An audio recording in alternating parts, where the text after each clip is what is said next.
ఈ లోకంలో చూసినట్లయితే ఎన్నో హాస్పిటల్ ఉన్నాయి, ఎంతోమంది డాక్టర్లు ఉన్నారు, ఎంతో హయ్యర్ టెక్నాలజీ ఉందండి. ఇప్పుడు ఏదైనా అనారోగ్యం ఉంటే తప్పకుండా డాక్టర్లు బాగా చేయగలరు.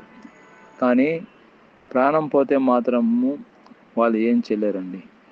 బ్రతుకున్నంత వరకే వాళ్ళు ఏదైనా చేయగలరు, కానీ చనిపోతే మాత్రం ఏం చేయలేరు. కానీ యేసు ప్రభు ఒక మాట అన్నాడండి, మరణమకియో పాతాళ లోకవేకు తలచులు నా స్వాధీనం ఉన్నాయి. దీనికి అర్థం ఏంటంటే మరణము మరియు పాతాళంపై పూర్తిగా అధికారం యేసు ప్రభుదే. అదేవిధంగా ఆయన ఎవరిని బ్రతికించాలో ఎవరిని మరణానికి అప్పగించాలో నిర్ణయించే శక్తి గల దేవుడు అండి. ఆయన చేతిలో సమస్తం ఉంది. ఆయనే సృష్టికర్త అయిన దేవుడు, ఆయనే ప్రపంచాన్ని చేసిన దేవుడు, ఆయనే సమస్తాన్ని చేసిన దేవుడు, ఆయన సమస్తానికి మూల కారకుడు ఆయనే. కాబట్టి ఆయన చేతిలో సమస్తం ఉంది.